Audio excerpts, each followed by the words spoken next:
Hello everyone. तो last video में हमने देखा कि स्टॉक क्या होता है, शेयर क्या होता है, उसका थोड़ा सा ओवरव्यू ले लिया कि वो क्या होता है। हमने ये भी देखा कि अब स्टॉक सर्टिफिकेट मिलते थे पहले, लेकिन अब वो नहीं मिलते क्योंकि डीमेटेरियलाइजेशन हो चुकी है।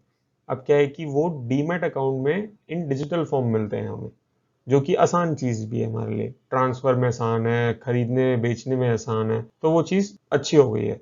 तो इसी बारे में ये वीडियो है, आज की वीडियो है अबाउट टीडीएस अकाउंट। टीडीएस क्या है कि शॉर्ट फॉर्म है, शॉर्ट मेरी बनाई हुई शॉर्ट फॉर्म है। क्या है? Trading account, demat account plus savings account. Savings क्या है कि यहाँ पर करंट अकाउंट भी आ सकता है, ऐसा कोई रिस्ट्रिक्शन नहीं है कि सेविंग्स अकाउंट ही होना चाहिए। तो ये बैंक अकाउंट होना चाहिए, बट टीडीएस बोलने में अच्छा लग रहा था तो टीडीएस नाम रख दिया। लेकिन सिर्फ सेविंग्स है ऐसा कुछ नहीं है। तो एक पर्सन को इन्वेस्ट या ट्रेड करने के लिए ये तीनों अकाउंट चाहिए होते हैं। सेविंग्स अकाउंट या बैंक अकाउंट मोस्टली सबके पास होता ही है। मैं लेट्स अज्यूम मान के चल लेते हैं कि खाता तो सबका खुला ही है। खाते को किससे लिंक करना है? ट्रेडिंग और डीमैट अकाउंट से लिंक करना है। अब ये दोनों एक ब्रोकर के थ्रू आराम से खोले जा सकते हैं। आप किसी भी ब्रोकर के पास जाइए, वो ये दोनों खोल देगा आपके लिए विद मिनिमल पेपर वर्क। और आजकल तो सारा सिस्टम ऑनलाइन हो चुका है। ऑनलाइन जाइए, फॉर्म भरिए, सारा आधार कार्ड से लिंक होगा एंड आपका ट्रेडिंग और डीमैट अकाउंट 2 मिनट के अंदर खुल जाएगा। लेकिन अब हमें जानना है कि ट्रेडिंग और डीमैट में ऐसा क्या फर्क है और ये दोनों ही अकाउंट क्यों चाहिए होते हैं। तो थोड़ा हिस्टोरिकली देखते हैं इस चीज को। हमारे यहाँ इंडिया में दो बड़े एक्सचेंजेस है, दो ही एक्सचेंजेस हैं। एक है NSE, national stock exchange, and एक है बॉम्बे स्टॉक एक्सचेंज। तो बॉम्बे स्टॉक एक्सचेंज ने बनाया CDSL and national stock exchange ने बनाया एनएसडीएल। अब क्या है कि इसको थोड़ा सा बैंकिंग वे में समझते हैं। बैंकिंग वे में समझते हैं कैसे? जैसे आपको अगर मान लो पैसा जमा करना है, ठीक है, तो आप बैंक के पास जाओगे, कोई भी बैंक के पास जाओगे, बैंक से बोलोगे मेरे को पैसे जमा करना है, मेरे को अकाउंट खुलवाओ।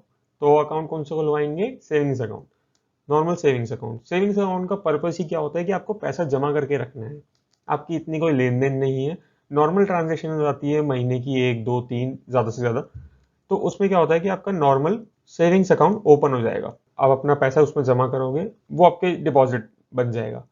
लेकिन अगर फॉर द पर्पस एक सेकंड अकाउंट और होता है जिसको हम कहते हैं करंट अकाउंट। तो करंट अकाउंट का पर्पस क्या होता है कि अगर मान लो आपकी ज्यादा ट्रांजेक्शन है, जैसे बिजनेस पर्पस के लिए होता है, आपके डेली विड्रॉल्स इतनी ट्रांजेक्शन हैं, चेक्स आ रहे हैं, चेक्स जा रहे हैं, पेमेंट्स हो रही हैं, परचेजेस हो रहे हैं, वेंडर्स को पैसा जा रहा है, डेली बेसिस पे होता है, तो आपको ज़्यादा ट्रांजेक्शन्स होती हैं, आपको इतनी सारी ट्रांजेक्शन्स होती हैं कि वो सेविंग्स अकाउंट के थ्रू नहीं हो सकती, कि इसलिए वो करंट अकाउंट बनाए हैं। तो सिमिलर वे में हमारे पास यहाँ पर ट्रेडिंग और डीमैट अकाउंट भी है। अब क्या है कि ये दोनों डिपॉजिटरीज, इनको डिपॉजिटरीज बोलते हैं, central depository services limited and national service for depository limited. तो अब ये दोनों बैंक्स की तरह काम करती हैं फॉर शेयर्स। शेयर्स के बैंक्स हैं ये दोनों, ठीक है। इनमें क्या है कि इनमें अकाउंट खुलते हैं, सारे अकाउंट इन दोनों में खुलते हैं। अब इसमें क्या है कि इसके बीच में एक एजेंट होता है, जैसे बैंकों के एजेंट होता है जो आपसे डील करता है, जो आपको एड्रेस करता है as a representative of the bank. वो आपके सारे अकाउंट ओपन करके देता है, सारा पेपर वर्क करके देता है।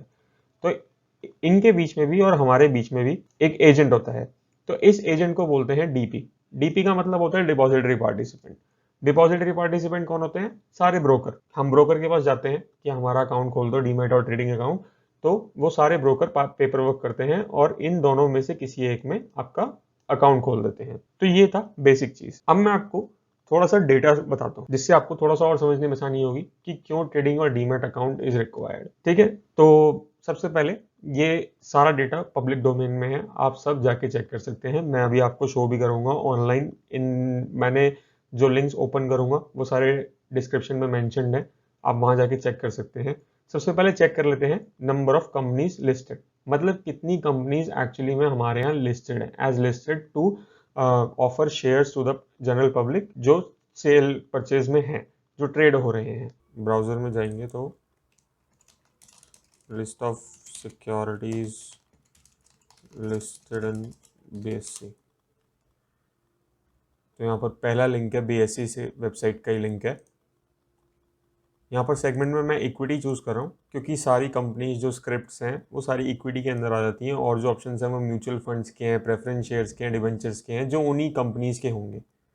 तो इंस्टीट्यूशनल सीरीज वो अलग सीरीज है उन्हीं कंपनीज की, इसलिए मैं इक्विटी चूज कर रहा हूँ। इसके अंदर सारी कंपनीज आ जाएंगी एंड डायरेक्टली कोई और कैटेगरी सेलेक्ट नहीं कर रहा, कोई और स्टेटस इंडस्ट्री कुछ नहीं सेलेक्ट करके डायरेक्ट सबमिट। तो यहाँ पर वो कुछ 5-10 सेकेंड लेगा एंड सारी कंपनीज की लिस्ट आ जाएगी। राइट साइड में हम देखेंगे यहाँ पर डाउनलोड का ऑप्शन है, डाउनलोड करेंगे वो यहाँ पर ऑप्शन दिखा देगा।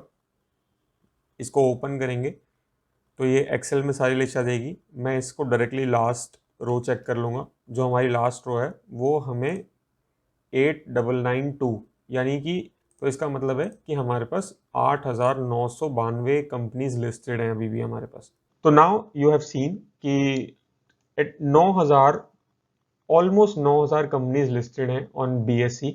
तो मैं BSE का डाटा सिर्फ इसलिए दिखा रहा हूँ क्योंकि NSE पे ऑलमोस्ट 1900 कंपनीज हैं जो कि ऑलमोस्ट सेम ही होंगी, क्योंकि जो BSE पे लिस्ट करवा रही है वो NSE पे लिस्ट करवाएगी क्योंकि हमारे पास NSE पे क्या है कि सबसे ज़्यादा ट्रेडिंग NSE पे होती है, क्योंकि BSE सबसे पुराना है। तो उसमें क्या था कि थोड़ा सा पुराना सॉफ्टवेयर था, पुराने प्लेटफॉर्म्स था।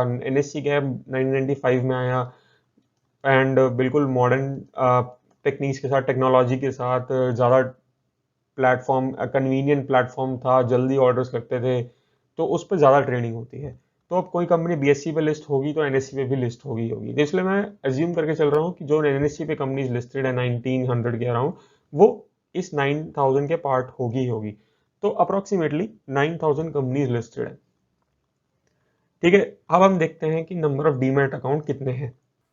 नंबर ऑफ अकाउंट्स जैसे हम देख रहे हैं, तो मैं दो न्यूज़ दिखाना चाहता हूँ आपको। जैसे ये 17 दिसंबर दिसंबर में हमारे पास डेटा आया था कि 63 लाख डीमैट अकाउंट्स सिर्फ अप्रैल से लेकर सितंबर तक में खुल गए। तो इतने लोग एक्टिव हो गए थे स्टॉक मार्केट को लेके। दूसरा लिंक ये था, demat account opening touches 1.42 crore, 1,40,00,000 account खुल गए फाइनेंशियल ईयर 2021 में, मतलब अप्रैल 2020 से लेकर मार्च 2021 तक। ये पूरा आर्टिकल है, मैं इनके लिंक्स भी नीचे डाल दूंगा। तो नंबर ऑफ अकाउंट्स देखने के लिए हम यहाँ पर स्टैटिस्टिक्स डेटा देखेंगे जो कि दोनों डिपॉजिटरीज का अवेलेबल है। तो CDSL स्टैटिस्टिक्स नॉर्मली आप टाइप कर दोगे तो स्टैटिस्टिक्स का डेटा दिखा देगा।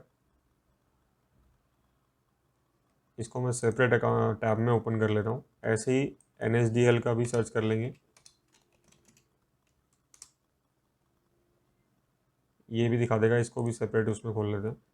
तो CDSL में हमने देखा कि नंबर ऑफ इन्वेस्टर अकाउंट जिसमें क्लोज अकाउंट इंक्लूडेड नहीं है वो है 5,26,00,000।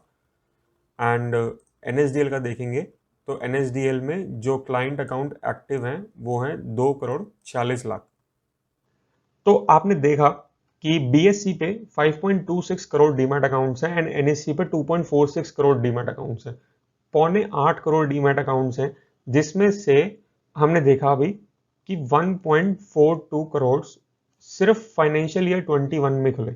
मतलब मार्च, जब से पहला लॉकडाउन लगा कोविड के लिए, जो पहला लॉकडाउन था मार्च 24 को लगा था, अप्रैल 20 से लेकर मार्च 21 तक 1.5 करोड़ अकाउंट्स, डीमैट अकाउंट्स खुले।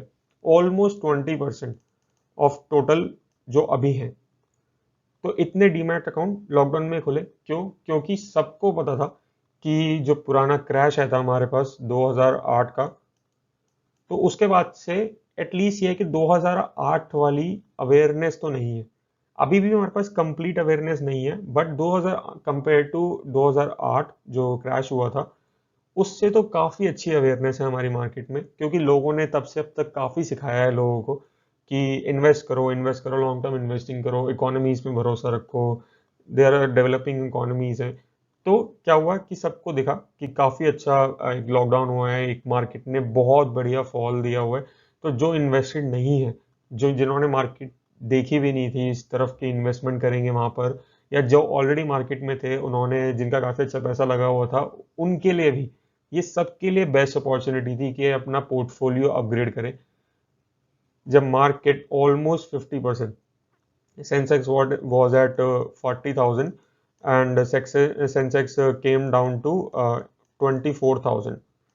तो this was like 14,000 point downfall in the Sensex. तो ये बहुत बड़ी अपॉर्चुनिटी थी सबके लिए इन्वेस्ट करने की। तो सबने इस तरफ ध्यान दिया एंड इतने सारे डीमैट अकाउंट्स खुले, सबने इन्वेस्टमेंट करी एंड राइट नाउ मार्केट्स पहले से ही डबल हो चुकी है जहां से फॉल हुई थी। तो एक और चीज देख लेते हैं, उन डीमैट अकाउंट्स में वैल्यू कितनी है इक्विटी की अभी। तो जैसे आपने अभी नंबर ऑफ अकाउंट्स देखे, वैसे अगर आप थोड़ा सा स्क्रॉल करोगे तो यहाँ पर डीमैट की कस्टडी में जो शेयर्स हैं उनकी जो वैल्यू है वो है 240 लाख करोड़ रुपए। वैसे ही अगर CDSL में देखेंगे तो इसमें भी नीचे डीमैट की कस्टडी में जो वैल्यू है शेयर्स की वो है 360 लाख करोड़ रुपए। तो अभी हमने देखा कि BSE में 360 लाख करोड़ रुपए एंड NSE में 240 लाख करोड़ रुपए, टोटल 600 लाख करोड़ रुपए, यानी 6 करोड़ करोड़ रुपए, इतना पैसा है ऑलरेडी डीमैट अकाउंट्स में। मैं ये नहीं कह रहा सारा ट्रेड हो रहा होगा, ये भी नहीं है कि सारा इन्वेस्टेड है, कोई ट्रेडिंग नहीं हो रही होगी, बट मैं मान के चल रहा हूँ कि 600 लाख करोड़ रुपए है। 600 लाख करोड़ में से 15-20%, बहुत ही मिनिमल फिगर ले रहा हूँ, 15 से 20% मतलब कि 120 लाख करोड़ रुपए या 100 लाख करोड़ रुपए, 100 लाख करोड़ रुपए की ट्रेडिंग होती होगी। अब आप खुद ही सोचो, 100 लाख करोड़ रुपए बहुत बड़ा अमाउंट होता है। 600 लाख करोड़ में से 100 लाख करोड़ अगर हम इनको बाइफरकेट करके अलग अलग अकाउंट में ट्रांजेक्शंस करवाएं तो वो ज़्यादा बेटर तरीके से हैंडल हो सकती हैं। 100 लाख करोड़ रुपए की ट्रेडिंग होना, ट्रेडिंग एज इन हर टाइप की trading, positional trading, swing trading, जिनके बारे में आगे डिस्कस करेंगे आगे वाली वीडियोस में। बट बहुत लोग इंट्राडे ट्रेडिंग करते हैं, डे ट्रेडिंग करते हैं, पोजिशनल ट्रेडिंग करते हैं, स्विंग ट्रेडिंग करते हैं, पैटर्न ट्रेडिंग करते हैं, अलग अलग ट्रेडिंग होती है, कैंडल स्टिक चार्ट्स होते हैं, सब डिस्कस करेंगे आगे। तो इतना बड़ा अमाउंट हैंडल करने के लिए बेटर होगा कि ट्रेडिंग अकाउंट और डीमैट अकाउंट अलग अलग कर लें। कि डीमैट अकाउंट में आप अपना इन्वेस्टेड अमाउंट छोड़िए, लेकिन अगर आपको डेली बेसिस पे या पोजिशनल बेसिस पे कुछ ट्रेड करना है तो वो ट्रेडिंग अकाउंट में आप ट्रेड करिए। तो उससे क्या होगा, बेटर ट्रांजेक्शन टाइम होगा, ज़्यादा अच्छी कन्वीनियंस होगी, एक्सचेंजेस को भी अच्छा रहेगा, वो इंटरमीडियरी क्या अपना रोल अच्छे से निभा पाएंगे, क्लियरेंस अच्छे से हो पाएगी। तो ऐसे करके हैंडल करना एक ज़्यादा ईजी हो जाता है, कन्वीनियंट हो जाता है। हमने देखा कि इसलिए 2 अकाउंट चाहिए होते हैं। मेरे पास एक और एग्जांपल है, जैसे कार शोरूम का एग्जांपल होता है। जैसे आप नॉर्मली गाड़ी देखने जाते हो, गाड़ी परचेज करने जाते हो, तो मान लो जैसे आप हुंडई के उसमें गए, अब आपको i20 लेनी है, तो i20 लेने के लिए आप शोरूम में जाओगे। शोरूम में आप मान लो लाजपत नगर के शोरूम में चले गए, ठीक है। अब लाजपत नगर के शोरूम में आपको सारी गाड़ियां तो नहीं मिल जाएंगी, उन्होंने तो डिस्प्ले पे एक गाड़ी रख रखी होगी। तो वो क्या करते हैं, वो अपने गोडाउन से मंगवाते हैं, गोडाउन या बैकयार्ड या वेयर हाउस जो भी उनका होता है, जैसे फरीदाबाद होता है या इंडस्ट्रियल एरिया उनका जो होता है, जहां पर वो अपनी बाकी सारा जो स्टॉक रखते हैं, पार्क करके रखते हैं, कि जो उनको मेन बेचना है वो शोरूम में मंगवाते हैं और बैंक अकाउंट से पैसे आ जाते हैं उनको। तो ऐसे ही शेयर्स के केस में होता है। मेन शेयर्स में क्या है, इन्वेस्टेड जो शेयर्स होते हैं वो वहीं डीमैट में रखे रहते हैं, लेकिन जब कोई परचेज सेलिंग होती है तो उनको ट्रेडिंग अकाउंट में ले जाता है और ट्रेडिंग अकाउंट से परचेज और सेलिंग करी जाती है, बैंक अकाउंट से पैसे ट्रांसफर हो जाते हैं। तो इस तरह से ये 2 अकाउंट क्रिएट होते हैं एंड इन 2 के अकाउंट के थ्रू सारी ट्रेडिंग होती है। तो आगे देखते हैं। अब क्या है कि हमने देखा कि पहले स्टॉक सर्टिफिकेट आते थे, जो हमने देखा शेयर सर्टिफिकेट, उन पे सारा डेटा लिखा रहता था, डेट होती थी, नाम होता था, नंबर होता था, कितने शेयर्स हैं, साइन होता था, सारे होती चीज़ें होती थी। तो अब क्या है कि अब डीमेटेरियलाइजेशन हो चुकी है, अब डिजिटल फॉर्म में आ गए। तो इसकी थोड़ी सी हम ये देख लेते हैं क्या फ़ायदा मिला है लोगों को। एक्सेसिबिलिटी आसान हो गई है कि ट्रांजेक्शन्स की और इन्वेस्टमेंट की डिटेल आपको सारी की सारी एक रिपोर्ट के थ्रू मिल जाती है, आप डाउनलोड कर लेते हो उसको एक बार में, सारा एक्सेल शीट पे सब कुछ मिल जाता है आपको। दूसरी चीज़ कि सारे सर्टिफिकेट अब फिजिकल फॉर्म में नहीं रहते, अब वो एक इलेक्ट्रॉनिक फॉर्म में ऑनलाइन रहते हैं सारे सर्टिफिकेट।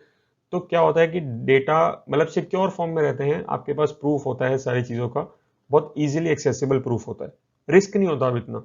क्या है कि पहले तो पेपर फॉर्म में होते थे, पेपर कुछ जल जाए, खो जाए, फट जाए, कुछ हो जाए तो उसमें रिस्क बहुत होता था। तो अब क्या है कि अब तो इलेक्ट्रॉनिक फॉर्म में है, अब कोई चोरी भी कैसे करेगा, या तो डेटा ही चोरी हो जाए तो वो तो बात ही अलग है, वो तो पूरे ब्रोकरेज हाउस का डेटा चोरी हो जाएगा।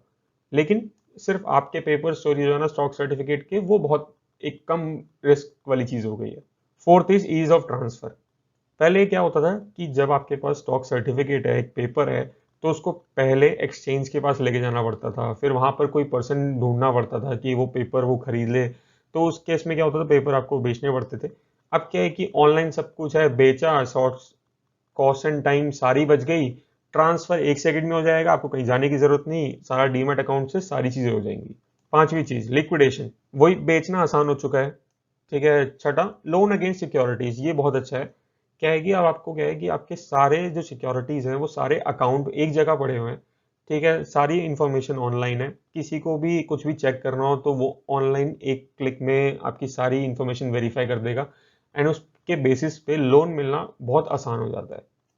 पेपर मिल रहे हैं, कुछ सर्टिफिकेट मिले नहीं मिले, कहीं इधर उधर हो गए हैं, खो गए हैं, तो उसमें दिक्कत होती है। सातवां इज ग्लोबलाइजेशन एस्पेक्ट। अब क्या है कि सारा कुछ ऑनलाइन हो गया है, तो ग्लोबल इन्वेस्टर्स के लिए भी चीजें आसान हो गई हैं। पहले क्या होता था कि सिर्फ पेपर वर्क होता था, सारे कुछ चीजें पेपर पे होती थी, तो ग्लोबल इन्वेस्टर इतना अट्रैक्ट नहीं हो पाता था।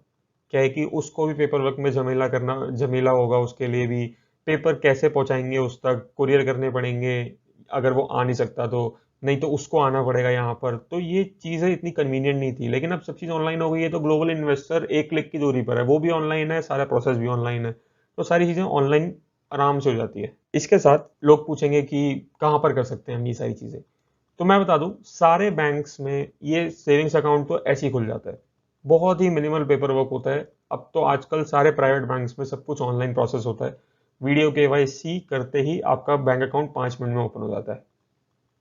लेकिन अगर सिर्फ ट्रेडिंग और डीमैट खुलवाना है, जिनको सेविंग्स अकाउंट, जिनका बैंक अकाउंट ऑलरेडी है, तो ट्रेडिंग और डीमैट अकाउंट हर ब्रोकरेज फर्म खोल सकती है। जैसे कि हमारे पास ज़ेरोधा तो है ही, सबसे ज़्यादा हाईएस्ट अकाउंट्स हैं इनके रजिस्टर्ड। फिर उसके बाद मोतीलाल ओसवाल है, फायर्स है, इसके अलावा 5पैसा है। ये डिस्काउंट ब्रोकरेज वाली चीज़ और full time full service broker वाली चीज़ बाद में डिस्कस करेंगे किसी और वीडियो में। बट मोतीलाल ओसवाल है, शेर खान है, ऐसे बहुत सारे ब्रोकरेज फर्म्स हैं। अब क्या है कि बैंक अकाउंट लिंक भी करवाना पड़ेगा।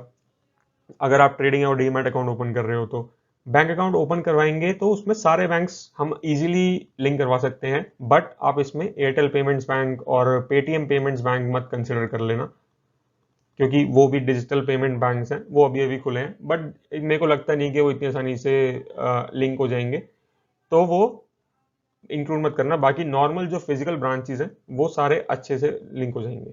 इसके अलावा ब्रोकरेज जो बैंक्स होते हैं, जो banks already brokerage as a depository participant भी वर्क करते हैं, वो लोग क्या करते हैं, वो 3 in 1 वाला अकाउंट भी करते हैं कि अगर आपका बैंक अकाउंट भी नहीं है तो हम तीनों अकाउंट साथ में खोल के देंगे।